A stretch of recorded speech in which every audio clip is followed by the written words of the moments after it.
नमस्कार, मैं हूं दीपाली राणा। आप देख रहे हैं योर मनी और आपका स्पेशल शो जो हम लेकर आते हैं आपकी मदद करने के लिए।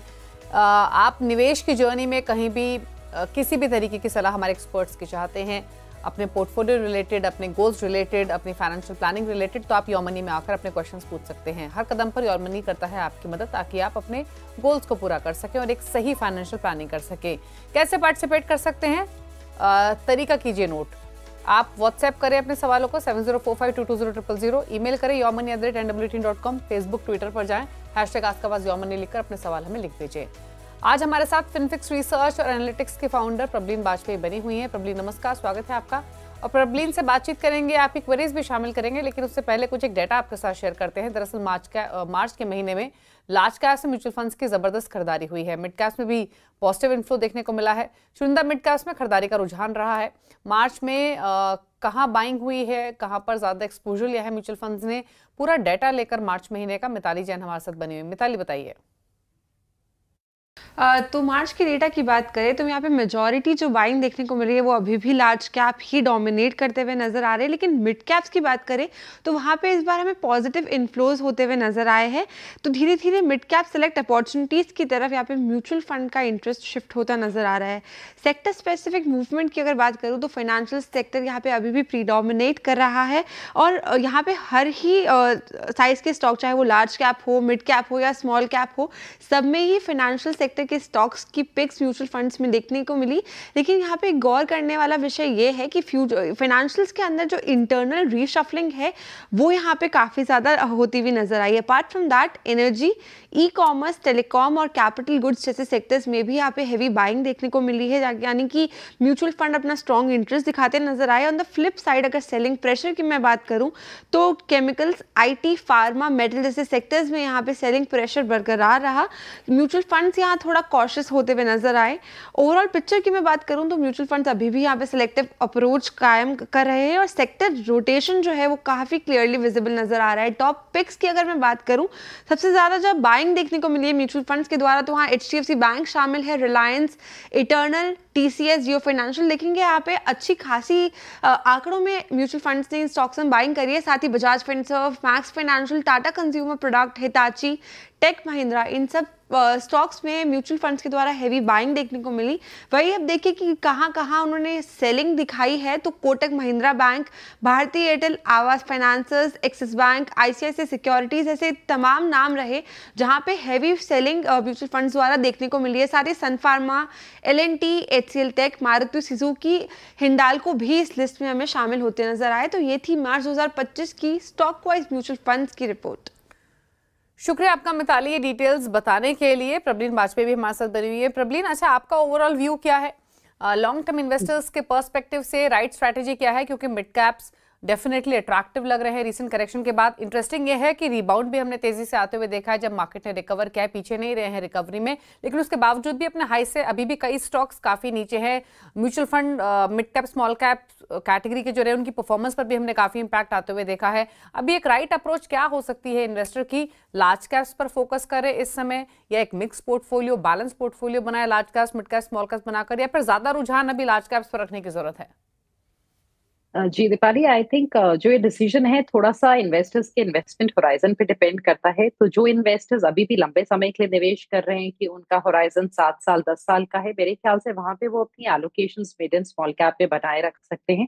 एंड जैसे एम्फी के डेटा ने भी सजेस्ट किया है, हमने मार्च में इनफैक्ट स्मॉल कैप के इन्फ्लोज को बढ़ता देखा है, मिड कैप के इन्फ्लोज ऑलमोस्ट कंसिस्टेंट रहे हैं as compare to February.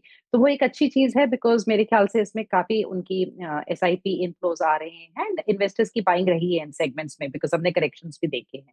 But definitely वहां पे आपका होराइजन लॉन्ग टर्म का होना चाहिए, जहां पे मेरे ख्याल से आपका इन्वेस्टमेंट होराइजन थोड़ा सा कम है। अगर आप 5 साल को ही इस टाइम पे टारगेट कर रहे हैं तो वहां पे आपको थोड़ा सा अपना रिड्यूस करना है एलोकेशन मिड कैप्स या स्मॉल कैप्स की तरफ। आपको वहां पे नहीं जाना है ज्यादा रिटर्न्स देखते हुए, एंड आई थिंक आपके एलोकेशन ज्यादा लार्ज कैप की तरफ टिल्ट होना चाहिए। सो लॉन्ग टर्म पोर्टफोलियोज में बहुत ज्यादा फर्क डालने की जरूरत नहीं है Deepali, but at any point यहाँ पे अभी हम कोई भी सेगमेंट उठाएं तो मेरे ख्याल से जो निवेश है वो स्टैगर्ड तरीके से होना चाहिए। अगर आपके पास लमसम भी है तो आप एक साथ मत मार्केट में जंप करिए, आप एसटीपीज का मेरे ख्याल से फायदा उठाइए, आप वीकली ट्रांसफर करिए एक लिक्विड फंड से आर्बिट्राज फंड से, एंड स्टैगर्ड अप्रोच लेते हुए आई थिंक मार्केट में आप एंटर करिए इस टाइम पे for your long term allocations. Okay, चलिए अब बात करते हैं क्वेश्चंस की। और पहले व्यूअर प्रवीण हमारे साथ मुंबई से कनेक्टेड भी हैं सवाल पूछने के लिए। प्रवीण नमस्कार, बताइए क्या सवाल है आपका। Good evening ma'am. मेरे पोर्टफोलियो में 6 फंड है फिलहाल। SBI Contra, SBI large cap, SBI multi cap, बंधन स्मॉल कैप, परक flexi cap and Tata Nifty mid cap momentum 50। तो एलोकेशन सही है या इसमें कोई फंड चेंज करो? और मेरा मतलब 20 ईयर के लिए इन्वेस्टेड रहना चाहता हूँ। अच्छा, आपने पोर्टफोलियो कब बनाया? रिसेंटली क्रिएट किया हुआ पोर्टफोलियो है या पहले से कर रहे हैं? 3 साल हुआ है। तो फिर तो आपने थोड़ा एक्यूमुलेशन तो हुआ होगा। वैल्यू क्या है आपके पोर्टफोलियो की अभी? अभी फिलहाल 4.5 लाख। ओके, तो 4.5 लाख की पोर्टफोलियो की वैल्यू है। 20 इयर्स का पर्सपेक्टिव है। 19,000 की एसआईपी चल रही है। फंड्स के नेम इन्होंने सजेस्ट अपने मेंशन किए ऑलरेडी। 6 फंड्स हैं इनके पास और फंड चॉइसेस पर तो राय लेना ही चाहते हैं। प्लस 20 इयर्स के पर्सपेक्टिव से क्या सलाह रहेगी बताइए, कंसीडरिंग 4.5 लाख की पोर्टफोलियो की वैल्यू अभी है एग्जिस्टिंग। सो दीपाली, प्रवीण जी का he got very nice long term horizon, 20 साल का होराइजन है इनका। तो मेरे ख्याल से जो इनका अभी इन्वेस्टमेंट एलोकेशन है, अगर हम पोर्टफोलियो की बात करें उसमें इनके पास 3 एसबीआई के फंड्स हैं। आई थिंक वहां पे थोड़ा सा रिडक्शन की जरूरत है बिकॉज तीनों जो हैं वो एक्टिवली मैनेज्ड हैं। अगर हम कॉन्ट्रा और एसबीआई के लार्ज मिड को उठाएं वहां पे अराउंड 35% का ओवरलैप आ जाता है। लार्ज मिड और मल्टी कैप में भी 35% का ओवरलैप आ जाता है। तो मेरे ख्याल से वहां पे अपने एसबीआई के large and mid cap fund को वो स्टॉप कर सकते हैं। और इनके पास कुछ भी प्योर लार्ज कैप में नहीं है, सो वहां पे ये एक इंडेक्स फंड उठा सकते हैं। अब इंडेक्स फंड जब उठा रहे हैं तो चाहे वो एसबीआई का ही उठा लें। सो मेरी सलाह होगी कि आपका लंबे टाइम का होराइजन है, आपने मिड कैप में ऑलरेडी एक अच्छा पैसिव फंड लेके रखा है 150 momentum strategy which is quite good. आप एक लार्ज कैप में इक्वल वेट इंडेक्स जोड़ लीजिए तो आपका कोर बहुत अच्छा बन जाएगा आपके पोर्टफोलियो का। और आपके जो एसबीआई के फंड्स हैं जो एक्टिवली मैनेज्ड हैं वो रिड्यूस होके 2 पे आ जाएंगे। और कॉन्ट्रा एंड मल्टी कैप में ओवरलैप भी आपका कम है, करीबन 20% का ही है। बाकी आपके फंड्स अच्छे हैं, आप कंटिन्यूड रह सकते हैं। सो एक फंड की हम रिप्लेसमेंट की सलाह दे रहे हैं। अदरवाइज आप अपने लार्ज कैप में जो इंडेक्स फंड जोड़ रहा है और जो आपका मिड कैप इंडेक्स है उसमें थोड़ा सा एलोकेशन भी आप थोड़ा कंपैरेटिवली सिग्निफिकेंट रखिएगा as compare to all the other actively managed fund जो आपके पोर्टफोलियो में है। 20 साल में 19,000 की एसआईपी से आप करीबन 1.8 करोड़ जोड़ पाएंगे, जिसकी कीमत आज के करीबन 59 लाख के करीब होगी। पर अगर आप एक 10% का स्टेप अप कर लें प्रवीण जी, सो नेक्स्ट 20 इयर्स में आप 3.7 करोड़ जोड़ पाएंगे, जो आज के करीबन 1 करोड़ 16 लाख के करीब होगा। तो जैसे जैसे आपकी आमदनी बढ़े, सैलरी बढ़े, आप प्लीज अपना निवेश जरूर बढ़ाइएगा एंड कोशिश करके स्टेप अप भी आप करते रहिए सो दैट एक अच्छा आप साइजेबल कॉर्पस 20 इयर्स में कंपाउंडिंग के थ्रू बना पाए। ओके, अच्छा आपने अभी एक फंड के लेकर इनको सलाह दी है जिसमें SBI large and mid cap की जगह SBI Nifty 50 equal weight index से शामिल कर सकते हैं। इंडेक्स फंड ऐड करने की सलाह दी गई है। बाकी फंड चॉइसेस पे आपने सलाह भी दी है, 10% स्टेप अप करने की भी सलाह दी है। अच्छा, अगर हम ओवरऑल इनके कंप्लीट पोर्टफोलियो की बात करें तो पूरे पोर्टफोलियो का जो पैकेजिंग है क्या उसमें कोई कैटेगरी मिसिंग है? ये इसलिए पूछ रही हूँ मैं कि इनकेस अगर ये इन फ्यूचर कोई एलोकेशन इंक्रीज करते हैं तो इन्हीं म्यूचुअल फंड्स में इंक्रीज करें या कोई नई कैटेगरी भी ऐड कर सकते हैं? जी दीपाली, मेरे ख्याल से इनका एलोकेशन वाइज अच्छा है। He is got a Contra fund, एक मल्टी कैप है, स्मॉल कैप है, मिड कैप है, फ्लेक्सी कैप है और अपने एक लार्ज कैप भी जुड़ जाएगा। मेरे ख्याल से गोइंग फॉरवर्ड इक्विटी की जगह ये एक अगर एलोकेशन बढ़ाते हैं तो इन्हीं फंड्स में 10-10 हजार की, 20-20 हजार की एसआईपी भी करेंगे तो कोई प्रॉब्लम नहीं है। मतलब अगर फंड अच्छा है तो आप उसमें आराम से एलोकेशन बढ़ा सकते हैं।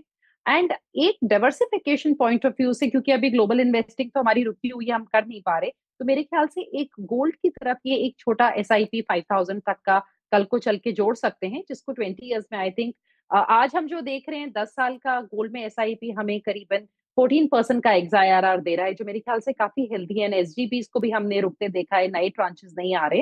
तो आई थिंक दीपाली यहाँ पे एक गोल्ड में एलोकेशन डेफिनेटली वो ऐड कर सकते हैं going forward.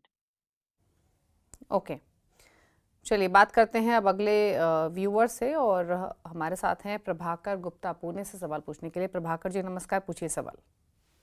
Hello, ma'am. My name is Prakhar, and I'm from Pune. So basically, I want to start SIP for long term and for short term period also. So for 7 years, I would like to invest 20,000 rupees, and I'll step up 10% per year. Along with that, I have an horizon of 20 years, in which I can invest 40,000. Plus, right now I have 4 lakh rupees, so I can invest that also for lump sum for 20 years. So could you please suggest that?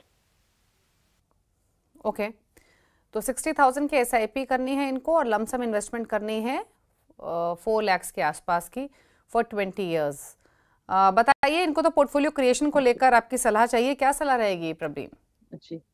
So, प्रखर जी के लिए he's got 2 goals, Deepali. पहले हम near term goal की बात करते हैं, which is around 7 years अभी जो इनका मीडियम होराइजन है, बेसिकली इन्वेस्टमेंट होराइजन। इसमें ये 20,000 लगाएंगे और इससे ये एक्यूमुलेट अराउंड 7 years में 26 लाख कर पाएंगे, assuming 12% रिटर्न्स। और अगर इसको ये हल्का सा इन्वेस्टमेंट होराइजन बढ़ा के 10 साल तक ले जाएंगे तो ये 46 लाख तक भी जमा कर सकते हैं, क्योंकि कंपाउंडिंग जो है वो थोड़ा एक्सेलरेट करती है टाइम के साथ। तो जितना लंबा समय आप देते हैं उसकी स्पीड लेटर इयर्स में बढ़ने लग जाती है। यहाँ पे इनको 2 फंड्स की मैं सलाह दूंगी जो 20,000 है। एक आप 10,000 एक फ्लेक्सी कैप में डालिए और एक 10,000 एक हाइब्रिड फंड में। फ्लेक्सी कैप में I think you can look at PPFAS flexi cap और HDFC flexi cap, and hybrid में you can look at SBI balanced advantage, you can look at ICICI multi asset allocation. So हम थोड़ा सा comparatively conservative ले रहे हैं जो 7 year के होराइजन का पोर्टफोलियो, मतलब ज्यादा लार्ज कैप टिल्टेड रख के चल रहे हैं। आप HDFC बैलेंस्ड एडवांटेज भी हाइब्रिड्स में जोड़ सकते हैं। इनमें से आप चूज करके अपना पहले गोल 1 सेट करिए। देन फॉर द 40,000 जो आप नेक्स्ट 20 इयर्स के लिए एलोकेट करेंगे, you will be stepping it up with 10%। Again बहुत अच्छी एलोकेशन है, and you can create a sizeable corpus of with this 4 lakh lump sum, आप 8 करोड़ से ज्यादा का कॉर्पस बना पाएंगे if you are actually doing a 40,000 SIP and a 10% step up. So 8 crores at 12% returns you will be able to achieve. And यहाँ पे दीपाली मेरी सलाह होगी कि ये एक लार्ज कैप इंडेक्स चुने, again a Nifty 50 equal wait strategy. एक मिड कैप इंडेक्स चुने, Nifty mid cap 150 index fund. एक स्मॉल कैप विद 5,000, आप स्मॉल कैप में कोई भी अच्छा रेप्यूटेड फंड हाउस देख सकते हैं, इन्वेस्ट को देख सकते हैं, कोटक, SBI, बंधन। मल्टी कैप में एक मल्टी कैप जोड़िए जिसमें आप निपॉन या कोटक देख लीजिए 10,000 पे, एंड अगर आप अकोमोडेट कर पा रहे हैं तो एक gold 5,000। So overall 1 large cap index 10,000, 1 mid cap index 10,000, small cap 5,000, gold 5,000 and multi cap 10,000। सो आपके एक पोर्टफोलियो में अराउंड 5 फंड्स हो गए और दूसरे पोर्टफोलियो में अराउंड 2, एंड मेरे ख्याल say that should be good enough for you. So it's a mix of active and passive funds. Okay, तो डिटेल में आपको बताया गया है। आप सबसे पहले तो नोट फंड जो फंड्स हैं उनको नोट कीजिए। 7 इयर्स के पर्सपेक्टिव से कौन से 4 फंड्स रखने हैं, 20 इयर्स के पर्सपेक्टिव के हिसाब से अलग फंड्स आपको रेकमेंड किए गए हैं। PPFAS या फिर HDFC का आप फ्लेक्सी कैप ले सकते हैं, Parag Parikh flexi cap, HDFC flexi cap को एक चुने। SBI balanced advantage, ICICI multi asset allocation, SBI balanced advantage, ये है आपके लिए वो फंड्स जो आप 20 इयर्स के लिए प्लान कर रहे हैं, यानी 40,000 की जो SIP आप 20 इयर्स के लिए प्लान कर रहे हैं, 7 इयर्स के लिए माफ कीजिए। 20 इयर्स के लिए Nifty 50 equal weight index, Nifty mid का 150, कोटक मल्टी कैप, ये आप ऐड कर सकते हैं। कितनी SIP किस फंड में करनी है, किस कैटेगरी में करनी है, वो भी आपको सजेस्ट किया गया है। 7 साल का होराइजन है तो 10,000 की SIP आप करें, एक फ्लेक्सी कैप में, एक हाइब्रिड फंड में। सारे नोट कर लीजिए और उस हिसाब से आप पोर्टफोलियो क्रिएट कीजिए और नेम को चूज करने के बाद वही जो 40,000 की SIP है जहां पर 10% आप स्टेप अप भी कर रहे हैं, 8 करोड़ के आसपास का कॉर्पस आप एक्सपेक्ट कर सकते हैं 20 इयर्स में। वहां पर 10,000 लार्ज कैप में डालिए, 10,000 मिड कैप में, 5,000 स्मॉल कैप में, वही 10,000 मल्टी कैप और 5,000 एक गोल्ड फंड में डाल सकते हैं। तो ये तमाम चॉइसेस आपको रिकमेंड की गई हैं, इसके हिसाब से आप अपना पोर्टफोलियो प्लान कीजिए, ये सलाह आपके लिए दी गई है। बात करते हैं विकास भारद्वाज से, दिल्ली से है हमारे साथ। विकास नमस्कार, पूछिए सवाल। हाय मैम, मैं विकास दिल्ली से हूँ। मेरा सवाल ये है कि मैंने अभी रिसेंटली SIP शुरू की है। मेरी 4 एक्टिव SIPs हैं। Total overall contribution 1 lakh rupees per month है SIPs का, विद 10% स्टेप अप। मैं SIPs का नाम पढ़ दे रहा हूँ। HDFC mid cap opportunity fund, UTI Nifty 50 index fund, Parag Parikh flexi cap fund and Quant small cap. ठीक है, ये 4 फंड है। मेरा क्वेश्चन मैम ये है कि मैं 25 इयर्स का मेरा होराइजन है, मैं 10% स्टेप अप तो करूंगा ही, उसके साथ ही जब जब मेरी इनकम बढ़ती जाएगी तो मैं और इसको बढ़ाता जाऊंगा इसका लोकेशन। मेरा सवाल सिर्फ ये है कि मैं 25 इयर्स डाउन द लाइन क्या कॉर्पस एक्सपेक्ट कर सकता हूँ, एंड ये जो मेरा एलोकेशन है ये मैंने खुद के सेल्फ स्टडी से किया है, तो ये ठीक है, वाइज है या नहीं, या मुझे इसमें कुछ चेंज करना चाहिए? ठीक है।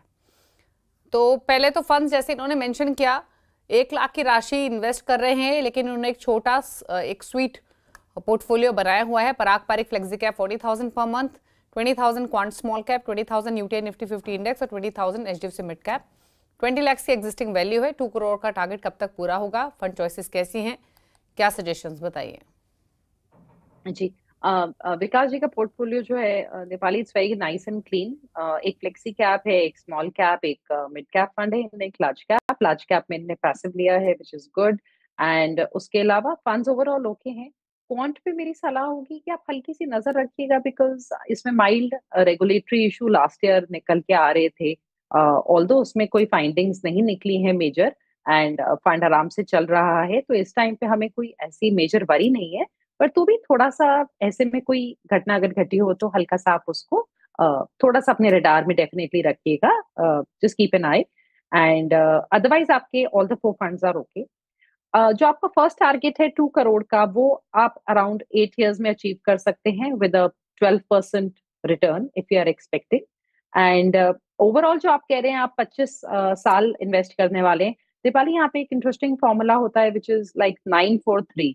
तो पहले मैं आपको 50,000 के हिसाब से मतलब एक एग्जांपल दे देती हूँ कि अगर आपने 50,000 इन्वेस्ट करे हो, 12% रिटर्न है, तो आपका पहला करोड़ करीबन 9 साल में बन जाता है।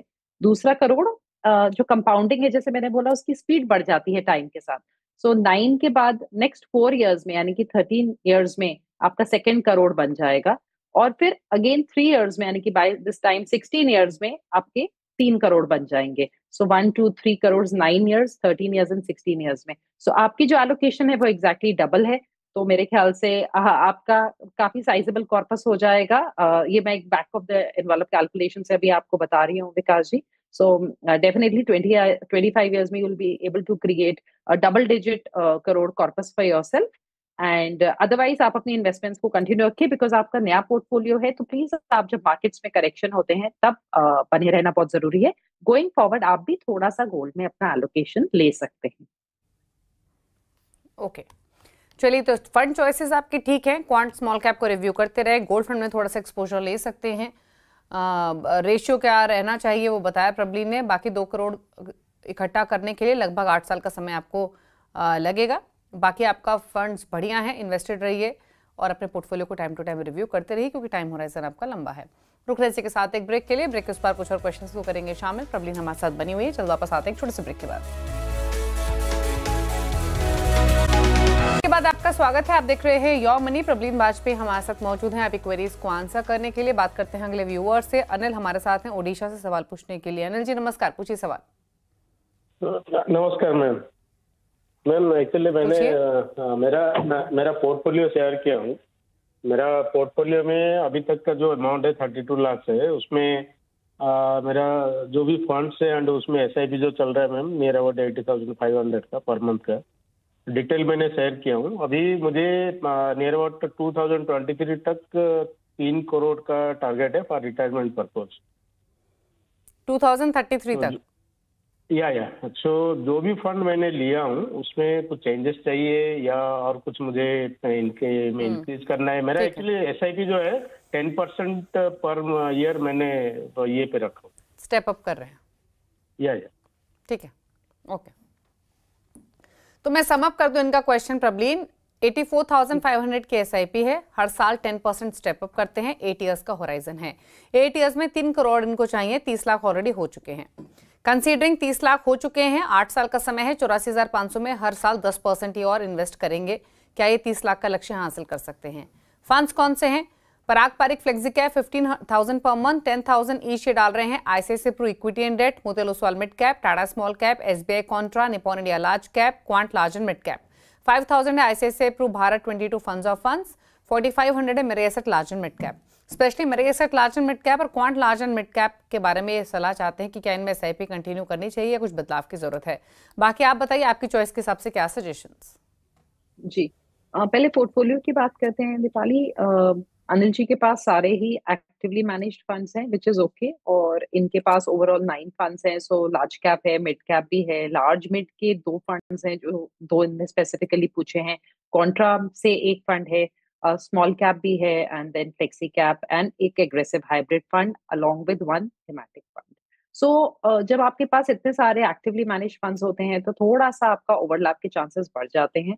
सो मेरे ख्याल से उसके चलते आप एक्चुअली अपने दोनों large and mid cap funds को स्टॉप भी कर सकते हैं। आप जो पैसा उसमें ऑलरेडी जमा हो चुका है उसको पड़े रहने दीजिए, लेट इट ग्रो, बट आपको एक्टिवली और उसमें पैसा डालने की जरूरत नहीं है, बिकॉज आपके जो बाकी एक्टिवली मैनेज फंड्स हैं वो ओवरऑल कवर कर रहे हैं जितनी आपकी रिक्वायरमेंट है। एंड आपको with even during retirement, Deepali ये बहुत जरूरी चीज है कि अब आज से 8 साल बाद जब आप रिटायर होंगे तो आप अपने जितने ये फंड्स हैं इनमें से आप अपना सिस्टमैटिक विड्रॉल डायरेक्टली भी शुरू कर सकते हैं, बकेट्स बना के। मतलब पहले 10 साल रिटायरमेंट के जो हैं आप प्लान कर सकते हैं कि जो आपके ज्यादा लार्ज कैप फंड्स हैं या एग्रेसिव हाइब्रिड फंड है उसमें से आप एसडब्ल्यूपी करेंगे। उसके बाद नेक्स्ट 10 ईयर्स में जो आपका मिड कैप फंड है वो तब तक और ग्रो हो चुका होगा, आप उसमें से कर सकते हैं। ओवरऑल फंड्स आर ओके, पर आप अपने ये 2 फंड्स स्टॉप कर सकते हैं। एंड उसके अलावा आपका जो लक्ष्य है अभी की जो आपकी लमसम है और आपकी एसआईपी से 2 करोड़ तक आप पहुंचेंगे नेक्स्ट 8 इयर्स में, बिकॉज हमारे पास कंपाउंडिंग के लिए समय थोड़ा कम है। आपको एडिशनल 60,000 की एसआईपी करने की जरूरत है, पर जैसे आप बोल रहे हैं कि आप हर साल अपना 10% का स्टेप अप करेंगे, उससे आप अपने गोल के थोड़ा और नजदीक पहुंच जाएंगे। और ये हम सारी कैलकुलेशंस 12% के एक्सआईआरआर पे कर रहे हैं। सो इफ मार्केट्स फेवर तो आप अपने गोल के थोड़ा और करीब होंगे, पर एट रिटायरमेंट आप प्लीज इन्हीं बकेट्स में से डायरेक्टली एसडब्ल्यूपी करिएगा, वो आपके ज्यादा टैक्स एफिशिएंट भी रहेगा। ओके, चलिए, तो ये रहा आपके लिए सजेशन। ज़्यादा बदलाव आपके पोर्टफोलियो में रिकमेंडेड नहीं है। हालांकि आप जैसे प्रबली ने भी मेंशन किया, 2 लार्ज कैप हैं, 2 मिड कैप हैं, इतने सारे ओवरलैपिंग करने की जरूरत नहीं है। एक लार्ज कैप एक मिड कैप काफ़ी होगा। नंबर ऑफ फंड ज़्यादा रखने से ज़्यादा बेटर रिटर्न्स नहीं आते हैं। बाकी निपॉन और मेरे में जो आपकी ओवरलैपिंग हो रही है उसको कम करने की जरूरत है। इन्वेस्टेड रहिए और अपने स्टेप अप आप करते रहिए। स्टेप अप शायद 10% से ज़्यादा आपको करना पड़ेगा या फिर 1,40,000 की एसआईपी करनी पड़ेगी हर महीने अपने गोल को हासिल करने के लिए। गणेश का सवाल लेते हैं, कतर से इन्होंने भेजा है ईमेल के थ्रू। मंथली एसआईपी है 65,000, पोर्टफोलियो की वैल्यू है लगभग 9.5 लाख, शेयर मार्केट में भी 12 लाख की इन्वेस्टमेंट की हुई है। एसबीआई ब्लू चिप में 5.5 लाख हैं और 10 साल में 2.5 करोड़ का टारगेट है। एक्टिव एसआईपीज कहाँ हैं? 10,000 ईच डाल रहे हैं 6 फंड्स में, जो है Nippon India large cap, Parag Parikh flexi cap, ICICI Pru multi asset, SBI contra, HDFC mid cap, HDFC balanced. 5,000 डाल रहे हैं एसबीआई स्मॉल कैप पे। बताइए प्रबली। जी, आज काफी सारों के पास दीपाली एचडीएफसी मिड कैप निकल के आए, एसबीआई कैप, कॉन्ट्रा। ये सारे फंड्स अच्छे हैं, और क्योंकि गणेश जी का भी जो इन्वेस्टमेंट होराइजन है, इनका 10 इयर्स का टारगेट पीरियड है, जैसे अभी पीछे अनिल जी का भी दीपाली सिर्फ 8 इयर्स का होराइजन था, इसलिए हम बहुत ज्यादा शफलिंग नहीं कर रहे हैं। So even for Ganesh ji ही कैन जस्ट कंटिन्यू अपने इन्वेस्टमेंट्स के साथ। जो इनके पास एक अलग से एसबीआई का ब्लू चिप है वो थोड़ा लैग करता है, और इनके पास निपॉन का ऑलरेडी एक लार्ज कैप है, सो ये डेफिनेटली एसबीआई की ब्लू चिप को एग्जिट कर सकते हैं, और उसका जो रकम है उसको ये अपने मल्टी एसेट फंड या जो एग्जिस्टिंग फंड्स हैं उसमें जोड़ सकते हैं। अदरवाइज इन्होंने जो एक ओवरऑल पोर्टफोलियो बनाया है अपने फंड्स के साथ, ये 7 फंड्स हैं, थोड़े से ज्यादा हैं पर ये सारे अच्छे हैं, so he can continue with his ongoing SIPs. और इनका जो टारगेट है 2.5 सीआर इन 10 इयर्स, इसमें थोड़ा सा डेफिसिट रहेगा, ये आराम से 2 करोड़ बना लेंगे, पर थोड़ा सा 8 से 9% के स्टेप अप की इनको रिक्वायरमेंट है to reach his corpus. And इनको मेरे ख्याल से, क्योंकि अभी समय है 10 इयर्स का, इनकी सिर्फ 15,000 ये 65,000 में से एसआईपी जा रही है स्मॉल और मिड में। मेरे ख्याल से उसको हल्का सा बढ़ा सकते हैं अपनी स्मॉल कैप और अपनी मिड कैप की एसआईपी के अमाउंट को, उससे इनको थोड़ा सा हेल्प हो सकता है अपने गोल को सही तरीके से पहुंचने में ओवरऑल, क्योंकि काफी लार्ज कैप टिल्टेड पोर्टफोलियो है। ठीक है, चलिए, तो ये रही आपके लिए राय। पोर्टफोलियो आपका बेहतर है, बने रहिए। एक्सपोजर गोइंग फॉरवर्ड बढ़ा सकते हैं। मिड कैप स्मॉल कैप में 88,000 की SIP लगेगी। 65,000 ऑलरेडी कर रहे हैं, तो आपका टारगेटेड अमाउंट जो रेकमेंड किया गया है आपके गोल को हासिल करने के लिए, वो ज़्यादा दूर नहीं है। फिर भी आप स्लोली एंड ग्रेजुअली भी कर सकते हैं, एक साथ भी कर सकते हैं। 88,000 की SIP करने की सलाह दी गई है। चलिए, सवाल तो इतने लेंगे प्रबलीन, आपके top 4 funds. Deepali, current market scenario को देख के आई थिंक, क्योंकि अब डेट फंड्स भी टैक्सेबल स्लैब हैं, सो समबडी जो उनका 3 से 4 इयर्स का होराइजन और थोड़ा सा इक्विटी का एडवांटेज चाहते हैं, उनके लिए पराग पारेख का dynamic asset allocation fund I think वो एक अच्छा है। जब मार्केट्स में भी 15-16% की गिरावट आई थी, तो ये 1% से गिरा था। Then I think SBI consumption opportunities एक थीमेटिक बेट है, बट इंडिया का consumption story I think still remain strong और यहाँ काफी करेक्शन हमने देखी है। This seems good. उसके अलावा DSP का Nifty 50 equal weight index fund, standard एक large cap index fund, and I think in the multi cap space Kotak का मल्टी कैप फंड। बट जो ये दोनों प्योर इक्विटी फंड्स है, इनकी सलाह तभी है लार्ज कैप की आपका मिनिमम 5 इयर्स का होराइजन हो, और मल्टी कैप अगर आपका मिनिमम 7 इयर्स एंड प्लस का होराइजन हो। Even same goes for the thematic fund, लंबे समय का होराइजन हो तो ही आप अपना पैसा डालें। चलिए, तो ये रहे top 4 funds. DSP Nifty 50 equal weight index, SBI consumption opportunities, Kotak multi cap, Parag Parekh dynamic asset allocation. 4 funds के कॉम्बिनेशन के साथ लॉन्ग टर्म पर्सपेक्टिव से आप अपना पोर्टफोलियो क्रिएट कर सकते हैं, लेकिन ये कंप्लीट पैकेज है। थैंक यू प्रबलीन शो में आने के लिए और सभी क्वेरीज को आंसर करने के लिए। इसी के साथ योर मनी में तो इतना ही। ब्रेक के उस पर आप देखिए आवाज समाचार। नमस्कार।